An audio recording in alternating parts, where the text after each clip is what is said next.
You be a good girl. I'm Shelley Long. Join us as we experience these rites of passage. Tonight at 6:30, only on TV 13. Bob Quinn and News Center 13, where the news comes first 24 hours a day. From NBC News in Washington, this is Meet the Press with Tim Russert. Welcome again to Meet the Press. Among our issues this Sunday morning, nuclear weapons, Boris Yeltsin, and presidential politics. Our guest, the chairman of the Senate Armed Services Committee, Sam Nunn of Georgia. Senator Nunn, welcome to Meet the Press. Thank you, Tim. And joining me this morning, Elizabeth Drew of The New Yorker and R.W. Johnny Apple of The New York Times. Senator Nunn, Boris Yeltsin has left. What's your reaction to his visit and the agreement that he and the president have arrived at regarding the trimming of nuclear weapons to about 3,500 on each side by the end of the century? Well, first, I think it was very historic visit in the sense that this was the first democratically elected president of Russia to meet formally with the president of the United States. Second, I think that they did reach a very significant arms control agreement, one that was beyond any imagination 2 or 3 years ago. That arms control agreement reduced greatly the risk to the United States of a first strike if it's implemented, and it'll be implemented over a period of time. The third observation, though, is that Yeltsin, I think very smartly, gave the United States a clear and vivid and important interest in the survival not only of Yeltsin and his government in the short term, but more importantly, the survival of democracy and market reform in Russia, because that agreement's going to be implemented over a period of time. And if we're going to achieve that long-standing goal of reducing the hair trigger on nuclear weapons, then it's in our interest for their democracy to continue. But you would support the agreement as outlined by the President Bush and President Yeltsin? I have a lot of questions that I think are important questions, but I think it's a very positive agreement, and I certainly expect to be able to support it. What do you think the savings would be to the United States over the course of that agreement? Mainly in cost avoidance and not building new systems to replace those that are being taken out.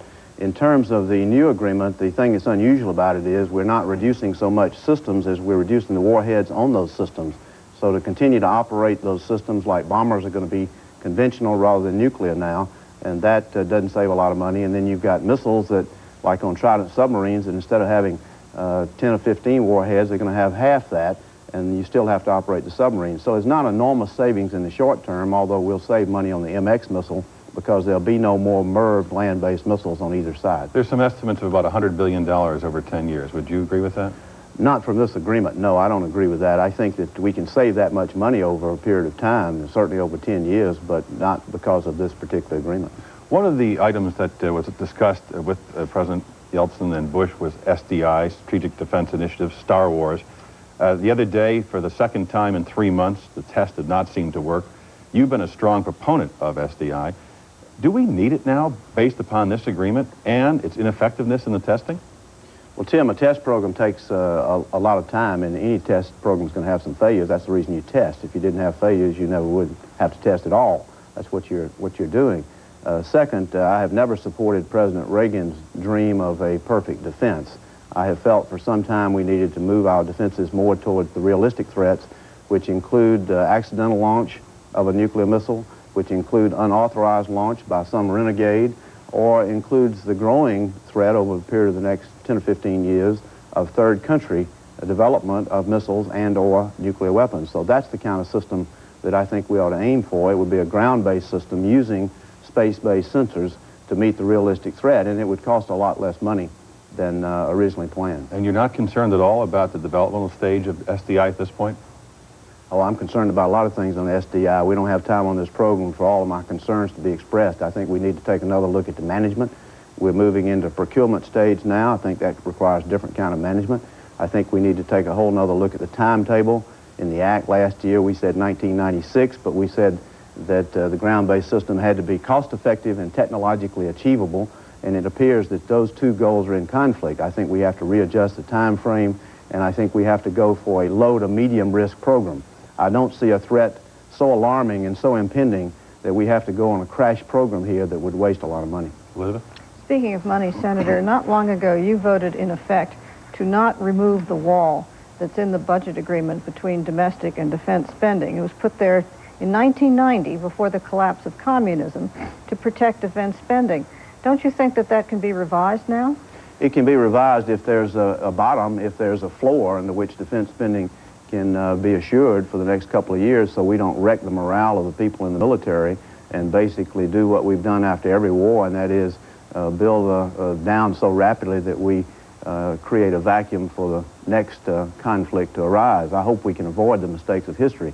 But what the proponents of doing away with that wall were not willing to do was talk about how low it was going to go and protect it from simply an onslaught, taking everything that they could get from defense and putting it in domestic programs. I don't think we can afford that. I don't think it's fair to the men and women who served in the military and who helped win this Cold War, nor to the civilians who also made a tremendous contribution, nor to the taxpayers, because if we do build down that rapidly and all of a sudden 2 or 3 years from now another threat emerges, we'll spend a lot more money building back up than we would have spent to keep a reasonable force. So you're saying the wall can come down as long as a certain level of defense expenditures is guaranteed, so it really doesn't make any difference. It makes a big difference as to the level of defense expenditures, and it makes a difference as to how much money you try to save over what period of time. I think we can save more money than President Bush has talked about over 5 to 10 years. I do not think we can draw down the force faster than they're doing right now. We are loading people on the planes so rapidly in Europe right now, we just about don't have the transportation to take them to bring them back. So we are building down. We're building down at the right pace. The question is, where should we stop building down? And I think that's an unanswered question. I want to ask you something else about Mr. Yeltsin's visit. Do you think, does your instinct tell you that there are still missing POWs in Russia? I think we owe it to every family that has missing people from Vietnam, or for that matter from previous conflicts, to assume that they are, and to have our entire program based on that assumption. It may be an erroneous assumption, but you can't proceed vigorously unless you believe that there is at least that possibility, and I think that ought to be the presumption. Do you believe, as Ross Perot does, that there are still MIAs in Vietnam? I have no way of knowing that. I have no proof of that. And I think... You doubt it?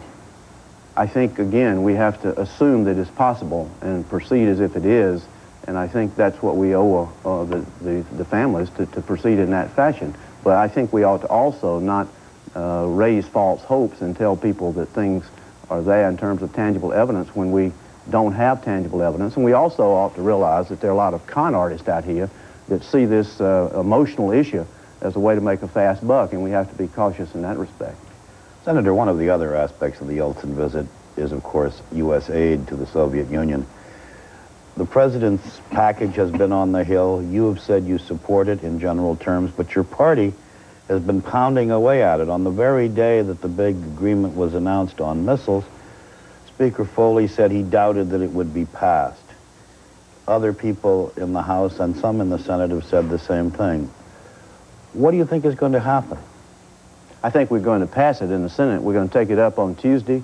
I think we will have a vigorous debate. We may need to tighten it somewhat. It has some open-ended aspects, but I very much think it's in the United States' interest to pass that general proposal. What about in the House? I can't predict in the House. I think the House leadership has an obligation to put it on the agenda and to bring it up at a time certain. I hope that it will pass. It will take vigorous presidential leadership, but it's so clearly in our national interest. How about vigorous Democratic leadership? What about Mr. Foley? Well, I would say that all the leaders in the Congress need to get behind this particular piece of legislation. We can amend it, we can strengthen it, we can add to it. I have some things I'd like to add to it, but we need to get it passed. It's very clearly in the United States national security interest. Changing gears now, there's a war going on in Europe. Not too many people are aware of it. 6,000 people have been killed in Yugoslavia. The Serbians are trying to destroy Bosnia-Herzegovina.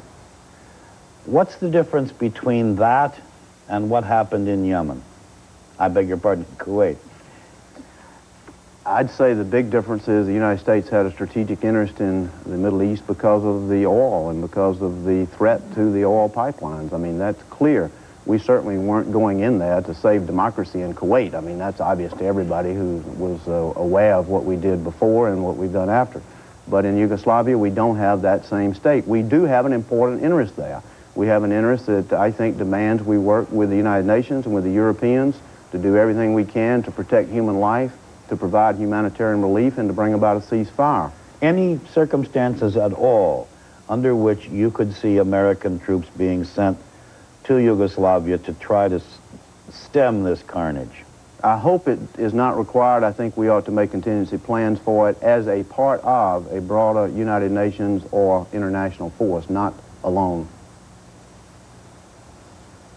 Senator, the House last week passed a moratorium on nuclear testing, resolution calling for a moratorium on nuclear testing. That'll be soon coming to the Senate.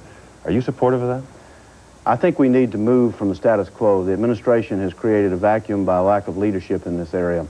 We do need to continue some tests for safety purposes. Whether we can afford a one-year moratorium is an open question. I'm looking for a long-term answer in this area. I think we need to posture beyond 1 year. I would like to see all testing phased out over a period of time, but we do have to make changes in our nuclear systems. We have to make them safer. When you incorporate those safety changes, you need to make sure the systems still work. So for our own safety, we probably have to have some tests over the next 3 to 5 years, but we don't have to continue this indefinitely. So you'll vote against Senator Mitchell when he brings this to the floor? I haven't decided that. We may be able to craft something that makes more sense in the long run. We may be able to put a long-run vision on this short-term proposal. There is a report that the military has spent over $500 million over the last decade trying to find people who are gay to remove them from the military service. Is that a prudent way of spending money? I haven't seen that. I don't sense the urgency of any kind of investigation of that. When a problem arises, you have to deal with it. I am concerned about privacy. I'm concerned about people in the military who expect some degree of privacy. The military deprives people of most privacy, and I think we have to be very cautious about moving in this area, but I don't see any need or compelling reason to have that kind of search effort if indeed it has occurred. Well, what about the whole issue of gays in the military? Are you supportive of a change in our policy which would allow that? I support Colin Powell's statement that he made before the committee, which was in essence that we ought to keep the policy as it is, but I think we ought to also recognize there are a lot of dedicated people who are gay in the military, and many of them are doing a commendable job. But when the situation arises, when it comes up, other people have rights too. Those who are not gay have rights, and we most of all have to put first and foremost the morale and cohesion of the military. This is not like an ordinary job. Senator, we're going to take a break here. We'll be back in just a minute with more from Senator Sam Nunn. Meet the Press is sponsored by GE. From plastics to financial services, we bring good things to life. The Proctor National Bank is closed for the holiday. This is Dr. Martell. We are closed until tomorrow. Due to record snowfall, all town services will be closed. You have reached Lucci Plumbing. I am indisposed at the moment. We wish you a Merry Christmas, but we are not here. Ever try to get help on a holiday or even a weekend? It's nearly impossible. Unless, of course, you're calling one very special number. GE Answer Center may help you. 365 days a year, 24 hours a day, GE's Answer Center is there to help. Whether you're thinking of buying a GE appliance or already own one. My son just put marbles in the ice maker. Don't worry, ma'am. Now, weekends, holidays, or darkness of night, the GE Answer Center never closes. GE Answer Center, happy holidays. You're open. I can't believe it. We're always here. How can I help you? We're back with Senator Sam Nunn of Georgia. Senator, what are your impressions of Ross Perot? The times I've dealt with him over the last few years, I've been impressed with him. I've liked him personally. I think he's made a tremendous contribution in business and is now has the potential of making a real contribution in the American political system. But whether that will end up being a reality or not is unknown at this time. One of the things he has suggested in his deficit reduction plan is that he could save $100 billion by going to Japan and Germany and saying, Japan, give me $50 billion, Germany, give me $50 billion to help offset the cost of our protection of those areas of the world. Is that realistic?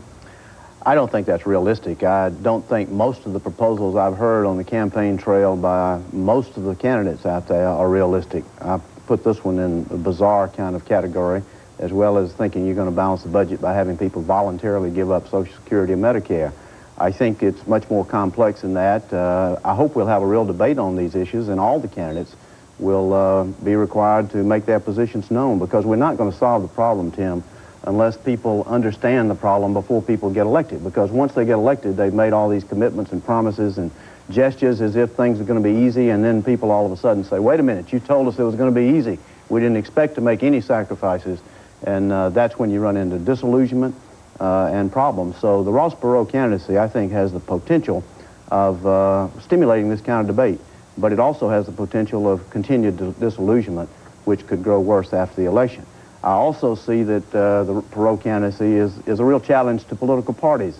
And there's a best case there is that the political parties will rise above the status quo and really address the issues, broad issues of the country. The worst case is the parties would come out much weaker of this process. And I would say the same thing about money in politics. The Perot candidacy makes vivid and clear the importance of money in politics.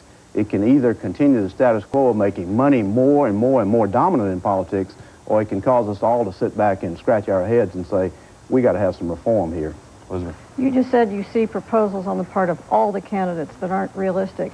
What are the ones that Bill Clinton is making that you think aren't realistic? Well, I'd give Clinton better marks than the other two candidates by far, because he talked about a lot of things that are absolutely right. He's talked about curbing the growth of medical. Realistic? Well, let me say the positive side first. He's talked about the absolute necessity of reforming the medical system, getting the growth of Medicare and Medicaid down. He's talked about cutting administrative costs. He's talked about a lot of things that are much further along than the other candidates. The thing that's not realistic on the part of all the candidates is the pretension that we can get by without any revenues, any additional revenues. That is not realistic. Everyone who's looked at the budget knows that it's not realistic. And if they continue to have you mean that... taxes? Yes. Republicans call it enhanced revenues. I've adopted that term because it's politically safer. I mean, let the record show you uttered the T word, Senator. I did, and I have for the last 6 or 8 years. We have got to curb entitlements first, because if we don't curb the growth of entitlements, more taxes will simply be going into a black hole. But we also have to have more revenue, and the debate ought to be over what kind of revenue we can have that will be compatible with economic growth. One other question about Governor Clinton, and that is, do you think that there is any downside risk to the fight he's picked with Jesse Jackson? Of course, but I'm not sure he's picked the fight as such. But it may be that there will be a fight. But if there is, then I think it'll be healthy, because we do have differences. And I think he was absolutely right in challenging the racist statements that have been made by Sister Soldier, and I think he was on the mark there. But there is a dispute between them now. It's been going on for over a week. What is the downside risk of that? Well, obviously, Bill Clinton needs the black vote in November, so that's the downside risk. But it is my view, having dealt with an awful lot of the black leadership, including a number in Georgia who are leaders around the nation, that they're going to support Bill Clinton, and they understand that what he said was absolutely correct. Bill Clinton have a chance of carrying Georgia? Oh, yes. He's got as good a chance as the other two. I'd say right now it's pretty much a three-way race there. Going away from politics by that form, or in that form, I wonder what you think of the attempt by the independent prosecutor to send Mr. Weinberger to jail.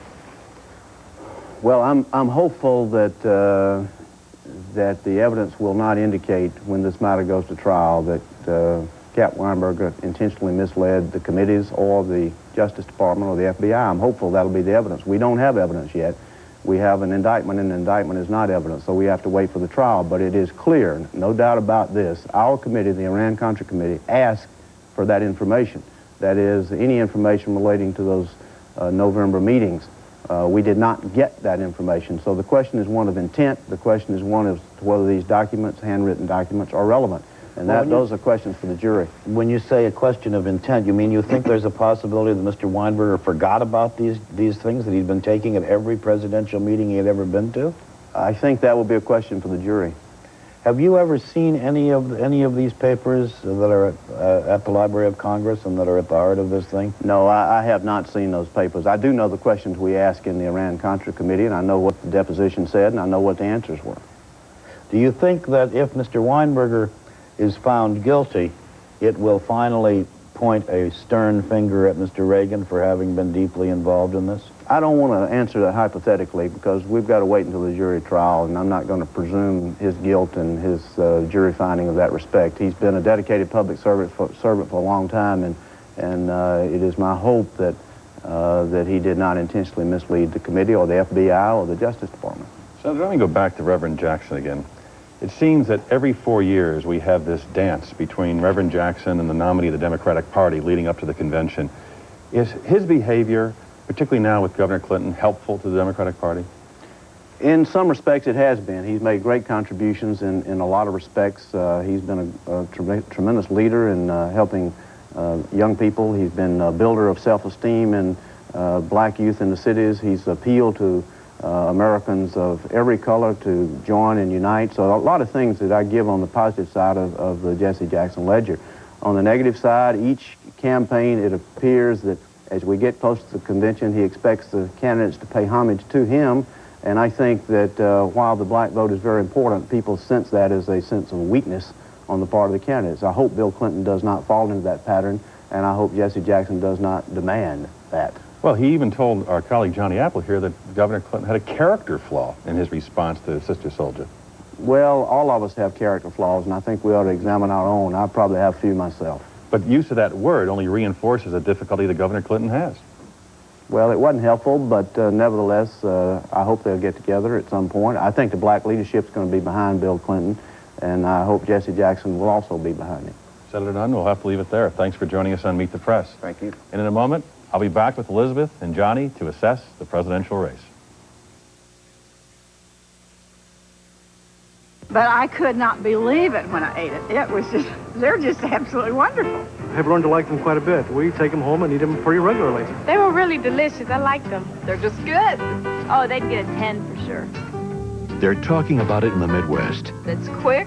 I know it's nutritious. It's going to be good for me. And Bob has a high cholesterol problem, so they really solve a lot of problems for our whole family.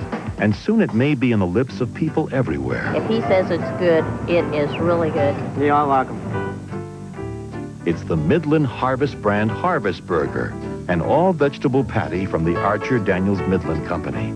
Harvest burgers are low in fat, low in calories, free of cholesterol, and contain dietary fiber.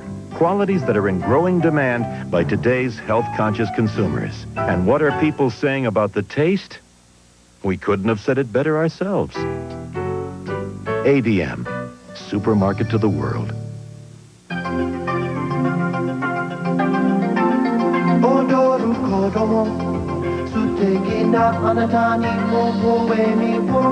When Tokyo Electric Power turned to GE for its advanced turbine technology, it gave Tokyo the largest, most efficient power plant of its kind in the world, which means more jobs for people back home and a better future for the people of Japan.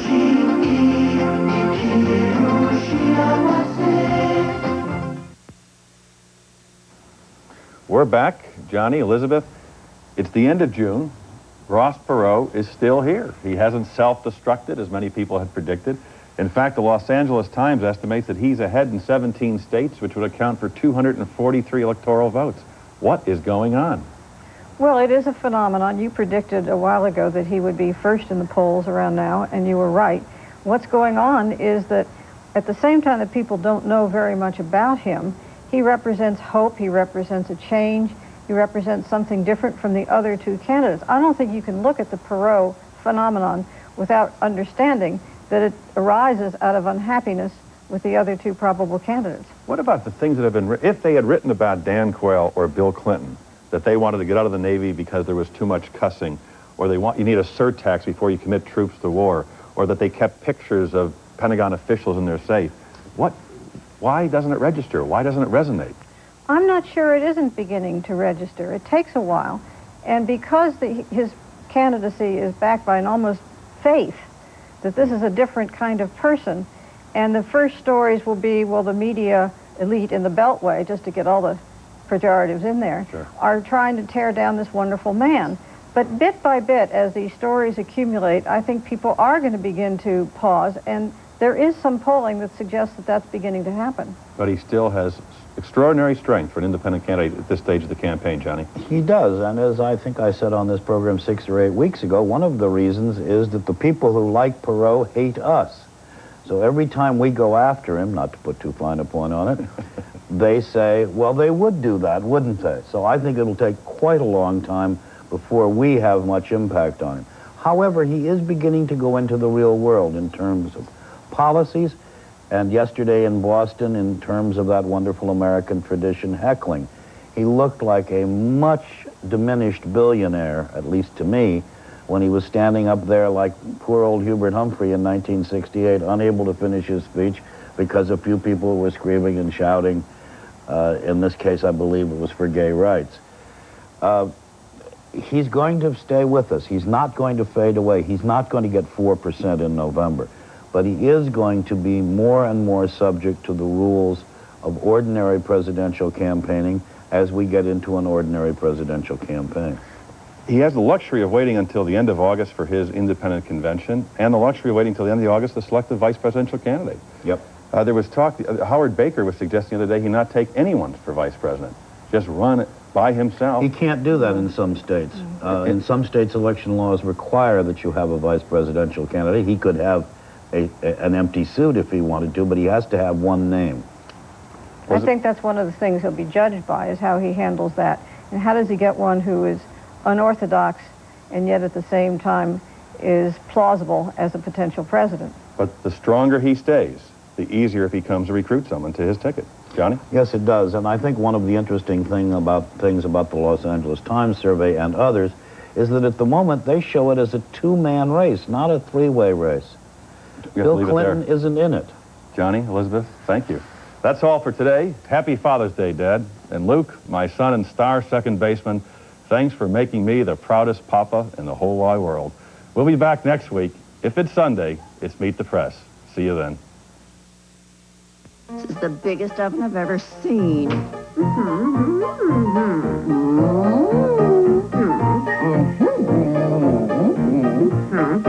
Introducing a GE gas oven with sealed burners and 30% more oven space, all in the same kitchen space. The new XL44 from GE. You've made too much food. Ariel, you're a pain in the... It's the big oven everyone's talking about. Something is terribly wrong with these pictures, but you could look all day and not see it.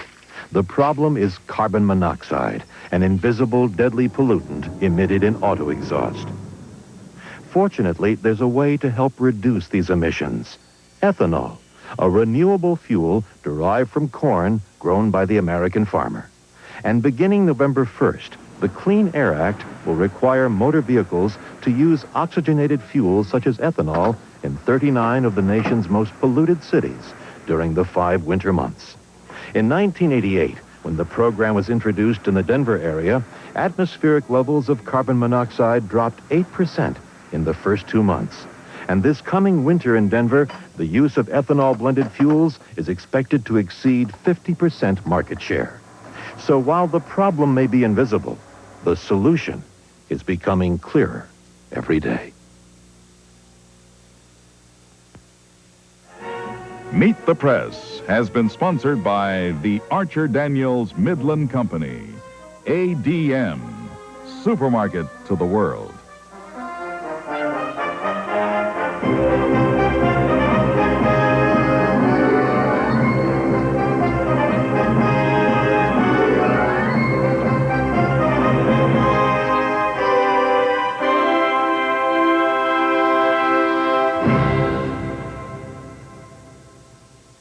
This week, play ball with Tom Hanks and Gina Davis on the show that's in a league of its own. Join Brian Gumbel and Katie Couric on America's #1 morning show today. It's Soaps Week, all week. Meet the stars, get the dish, and find out if those on-screen romances have turned into off-screen flings. All week on A Closer Look.